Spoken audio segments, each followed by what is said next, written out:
ರಾಜು ಅವ್ರಿಗೆ ಗೊತ್ತಲ್ಲ, ಈ ಊಟಾಟಿಕೆ ಎಲ್ಲ ಬಿಟ್ಬಿಟ್ಟು ಯಾವ ರೀತಿ ಅವ್ರವ್ರ ಜೀವನ ಅವರೇ ನಡೆಸ್ಕೋಬೇಕು. Don't depend any on this medicine and other ಇದು. ಆಮೇಲೆ ಏನೇನು ಕಥೆಗಳೆಲ್ಲ ಕಟ್ತಾರಲ್ಲ, ಕತೆ ಎಲ್ಲ ಬೇಡ. ಅವರು ಕರೋನಾದಲ್ಲಿ ಯಾವ ರೀತಿ ನಡ್ಕೊಂಡ್ರು ಅದೆಲ್ಲ ನಿಮ್ಗೆ ಗೊತ್ತೇ ಐತೆ, ಎಲ್ಲ ನೋಡಿದ್ದೀರಾ, ಯೂಟ್ಯೂಬಲ್ಲಿ ನೋಡಿದ್ದೀರಾ. ಅಂತ ಒಬ್ಬ ಡಾಕ್ಟ್ರು. ಏಕೆಂದ್ರೆ ಏನಂದ್ರೆ ಇನ್ನೂ ಒಂದು ಸ್ವಲ್ಪ ನೋಡೋಣ ಅಂತ. ಆದ್ರೆ ನನಗೂ ಅಷ್ಟೇ, ನಾನು ಕರೋನಾದಲ್ಲಿ ಹಾಸ್ಪಿಟಲ್ ಇದ್ದೆ, ವಿಕ್ರಮ್ ಹಾಸ್ಪಿಟಲ್. ಪ್ರಿಯಾ ಕೃಷ್ಣ ಇಲ್ಲಿ ಇವತ್ತು ಬರಬೇಕಾಯ್ತಲ್ಲ, ಇವತ್ತು ಅವರು ಡೆಲ್ಲಿಲಿದ್ದಾರೆ.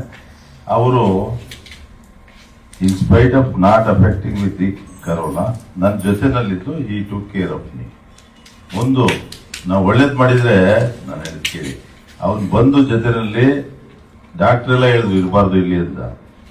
ನಾನು ಹೇಳಿದೆ ಹೋಗಪ್ಪ, ನಮ್ದಾಯ್ತು ಕತೆ, ಟಿವಿನಲ್ಲಿ ನೋಡಿದ್ರೆ ದಿನ 300-3,000 ಜನ ಸಾಯ್ತವ್ರೆ, ನಮ್ಮ ಕತೆ ನಡೀತೀನೋ ಅಂತ ಹೇಳಿದೆ. ನಿಮ್ಮ ಮಲ್ಕೊಳ್ಳಿ ಸುಮ್ಮನೆ ಅಂದ್ಬಿಟ್ಟು ಎಲ್ಲ ಮಾಡಿಸ್ತಾ ಈ ಟುಕ್ ಕೇರ್ ಆಫ್ ಮೀ ಎಲ್ಲ ಆಯ್ತು.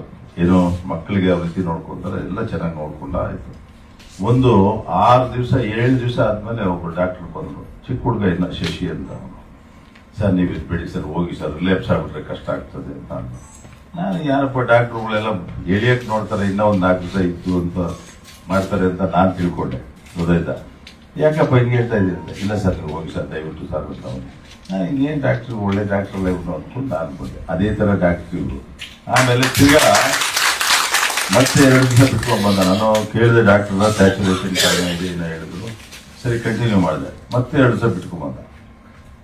ಏನ್ ಸರ್ ನೀವು ನಾನು ಹೇಳಿದ್ರು ಹೋಗ್ತಾ ಇಲ್ಲ ನೀವು ಅಂತ. ಯಾಕಪ್ಪ ನೀನು ಇಷ್ಟೊಂದು ಡಾಕ್ಟರ್ ಆಗಿ ನೀನು ಇನ್ನೂ ಹಾಸ್ಪಿಟ್ಲಿಗೆ ದುಡ್ಡು ಬರೋಕೆ ನೋಡ್ಬೇಕೆ ಹೊರತು ನೀನು ಯಾಕೆ ಈ ಥರ ಮಾಡ್ತೀಯ ಅಂದೆ. ಅವಾಗ ಅವ್ರು ಹೇಳಿದ, ಸರ್ ನೀವು ನಮ್ಮ ತಂದೆಯವ್ರಿಗೆ 86-87ರಲ್ಲಿ BDNಲ್ಲಿ ಕೆಲಸ ಕೊಡಿಸಿದ್ರಂತೆ, 86-87 ಕೆಲಸ ಕೊಡಿಸಿದ್ರಂತೆ. ನಮ್ಮ ತಂದೆ ಹೇಳಿದ್ರು ಫಸ್ಟ್ ಕೃಷ್ಣಪ್ಪ ಅವ್ರು ಕಳಿಸ್ಬಿಡು ಆಚೆ ಅಂತ ಹೇಳಿದ್ರು. ಅದಕ್ಕೆ ಬಂದೆ ಸರ್ ಅಂತ. ಆಮೇಲೆ ಅವ್ರ ತಂದೆ ಫೋನ್ ಮಾಡ್ಕೊಟ್ಟ. ಅವ್ರು ಮೊನ್ನೆ 2 ವರ್ಷ ಆಗಿದೆ ರಿಟೈರ್ಡ್ ಆಗಿ, 2 ವರ್ಷ ಅವರ ಸರ್ವಿಸ್ ಅಲ್ಲಿ ಇದ್ರು, ಡೆಪ್ಯೂಟಿ ಡೈರೆಕ್ಟರ್ ರಿಟೈರ್ಡ್ ಆಗೋದು. ಅವರು ಕಾಂತರಾಜ್ ಅಂತ. ಆಮೇಲೆ ಅವ್ರು ಫೋನ್ ಮಾಡಿದ್ರು, ಸರ್ ದಯವಿಟ್ಟು ಹೋಗ್ಬಿಡಿ ಸರ್, ನಮ್ಮ ಮಗ ಹೇಳ್ತಾವ್ರೆ ಅಂತ. ಇಮಿಡಿಯೇಟ್ ನಾನೇನ್ ಮಾಡಿದೆ ಹೇಳಿ, ಡ್ರೆಸ್ ಹಾಕೊಟ್ಟು ನಡಿಯಪ್ಪ ಹೋಗ್ಲೇಬೇಕು ಅಂತ ಕೂತ್ಕೊಂಡೆ ಅಂತ. ಹಂಗೆ ಡಾಕ್ಟ್ರು ಒಳ್ಳೇದನ್ನ ಹೇಳ್ಕೊಟ್ರು. ಏನ್ ಹೇಳಿ, ಕರೋನಾದಲ್ಲಿ ಭಯ ಪಡಬೇಡಿ. ಬರೀ ಒಂದು ಈಗ ಸುಮ್ಮನೆ 3-4 ತಿಂಗಳಲ್ಲಿ ಒಂದ್ಸರಿ ಶುರು ಮಾಡಿದ್ರು, ಅದೇನೋ ಕಾಯಿಲೆ ಬಂದ್ಬಿಟ್ಟೈತೆ ಅಂತ ಟಿವಿನಲ್ಲಿ. ಅದನ್ನ ನೋಡಿ ಅರ್ಧ ಜನ ಹೋಗ್ಬಿಡ್ತಾರೆ. ನಾನು ಟಿವಿನಲ್ಲಿ ನೋಡ್ತಾ ಇದ್ದೆ, ಕರೋನಾದಲ್ಲಿ ಮಲಗಿದಾಗ ಬೇರೆ ಏನ್ ಕೆಲಸ ಇಲ್ವಲ್ಲ, ಅಲ್ಲೇ ಟಿವಿ ಈ ತರ ನೋಡ್ತಾ ಇದ್ದೆ. ಇಷ್ಟು 1000 ಜನ ಸತ್ರು, ಅಲ್ಲಿ ಇಷ್ಟು ಜನ ಸತ್ರು, ಬರೀ ಆ ಟೆನ್ಷನ್ಗೆನೆ ಅರ್ಧ. ನಾನು ಏನೋ ಐಡಿಯಾ ಮಾಡಿದ್ದೆ ಅಂದ್ರೆ ಎಲ್ಲ ಬರೆದಿಟ್ಬಿಟ್ಟು ಹೋಗ್ಬಿಡೋಣ ಅಂತ ಇದ್ದೆ. ನಾನು ದೇವ್ರ ದಯದಿಂದ ಏನು ಬರೆಯೋದಕ್ಕೆ ಅವಶ್ಯಕತೆ ಕೊಡಲಿಲ್ಲ. ಗೊತ್ತಾಯ್ತಾ? ಧೈರ್ಯವಾಗಿರಿ, ಫೇಸ್ ಮಾಡಿ, ಏನೂ ಆಗೋದಿಲ್ಲ. ಗೊತ್ತಾಯ್ತಾ? ಏನೂ ಆಗೋದಿಲ್ಲ. ಡಾಕ್ಟರ್ ಇವಾಗ ಟ್ರೈನಿಂಗ್ ಕೊಡ್ತಾರೆ. ಯಾವುದಕ್ಕೆ, ಯಾವ ರೀತಿ ನೀವು ಜನಗಳಿಗೆ ಅವೇರ್ನೆಸ್ ಕ್ರಿಯೇಟ್ ಮಾಡಬೇಕು.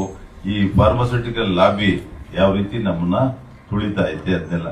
ಎಲ್ಲಾದ್ರೂ ಉಂಟೇನ್ರಿ, ಒಂದು ಇಂಜೆಕ್ಷನ್ 16 ಕೋಟಿ ರೂಪಾಯಿ ಅಂತ ಒಂದ್ಸತಿ ಬಂದಿತ್ತು, ನೋಡಿದ್ರಲ್ಲ 2 ವರ್ಷದಲ್ಲಿ. 16 ಕೋಟಿ ರೂಪಾಯಿ ಎಲ್ಲಿಂದ ತರ್ತಾರೆ ಅವರು?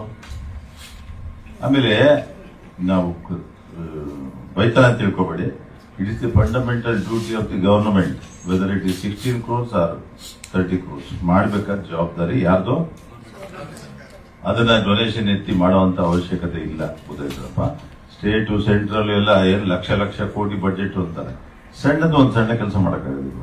ಆ ರೀತಿ ಪ್ರೈವೇಟ್ ಅಲ್ಲಿ ಹಾಸ್ಪಿಟಲ್ಗಳಲ್ಲಿ ಪಾಪ ಅವ್ರ ಬಗ್ಗೆ ಎಲ್ಲ ಏನು ಮಾತಾಡಕ್ ಹೋಗಬಾರ್ದು. ಪೇಷಂಟ್ಗಳನ್ನ ಚೆನ್ನಾಗಿ ನೋಡ್ಕೊಳ್ಳಿ. ಡಾಕ್ಟರ್ ರಾಜು ಅವರು ಏನ್ ಹೇಳ್ತಾರೋ ಅದನ್ನ ದಯವಿಟ್ಟು ಎಲ್ಲರಿಗೂ ಸ್ಪ್ರೆಡ್ ಮಾಡಿ, ನೀವು ಅವೇರ್ನೆಸ್ ಕ್ರಿಯೇಟ್ ಮಾಡಿ, ಜನಗಳ ಆರೋಗ್ಯನ ಚೆನ್ನಾಗಿಟ್ಟಿದ್ದೀವಿ ಅನ್ನೋ ಒಂದು ಮನಸ್ತೃಪ್ತಿ ನಿಮಗ್ ಬರ್ಲಿ. ಈಗ 3 ವರ್ಷದಲ್ಲಿ ಅಲ್ವಾ ಡಾಕ್ಟ್ರೆ, ನಮ್ಮ ಇದು ಸ್ವಿಮ್ಮಿಂಗ್ ಪೂಲ್ ಗ್ರೌಂಡ್ ಬಂದು ಭಾಷಣ ಮಾಡಿದ್ರು, ಪಾರ್ಕಲ್ಲಿ ಭಾಷಣ ಮಾಡಿದ್ರು. ಇನ್ನೊಬ್ರು ಸೀನಿಯರ್ ಮೋಸ್ಟ್ ಡಾಕ್ಟರ್ ಜೊತೆ ಇದ್ರು. ಇವರು ಇದಂಗೆ ಹಿಂಗೆ ಇದೆಲ್ಲ ಹೇಳಿದ್ಮೇಲೆ ಅವ್ರೇನ್ ಹೇಳಿದ್ರು ಗೊತ್ತಾ ಡಾಕ್ಟರ್, ಇವರು ಇವ್ರೇನು ರೆಗ್ಯುಲರ್ ಡಾಕ್ಟರ್ ಇಲ್ಲ ಏನು ಆಯುರ್ವೇದಿಕ್ ಡಾಕ್ಟರ್ ಅಂತ ಕೇಳಿದ್ರು. ಅಂದ್ರೆ ಅವ್ರಿಗೆ ನಾವ್ ಹಿಂಗೆ ಹೇಳಿ ಜನಗಳಲ್ಲಿ ಭಯ ಹುಟ್ಟಿಸ್ಬೇಕೆ ಹೊರತು ಭಯ ತಪ್ಪಿಸ್ಬಾರ್ದು ಅನ್ನೋ ಒಂದು ಭಾವನೆ ಅವರು. ಈ ಡಾಕ್ಟರ್ ಬಂದು ಇದಂಗಲ್ಲ ಹಿಂಗೆಲ್ಲ ಹೇಳಿದ್ಮೇಲೆ ಅವ್ರು ಯಾವ ಡಾಕ್ಟರ್ ಇವರು ಆಯ್ತಾ? ಆ ರೀತಿ ಭಯ ಹುಟ್ಟಿಸಿ ಜೀವನ ಮಾಡುವಂತ ಕೆಲಸ ಮಾಡಕ್ ಹೋಗ್ಬೇಡಿ. ಅದನ್ನೆಲ್ಲ ಜನಗಳಲ್ಲಿ ಆ ಭಯನ ಹೋಗ್ಲಾಡಿಸುವಂತ ಟ್ರೈನಿಂಗು ಕೊಡ್ತಾ ಇದ್ದಾರೆ. ತಗೊಳ್ಳಿ, ದಯವಿಟ್ಟು.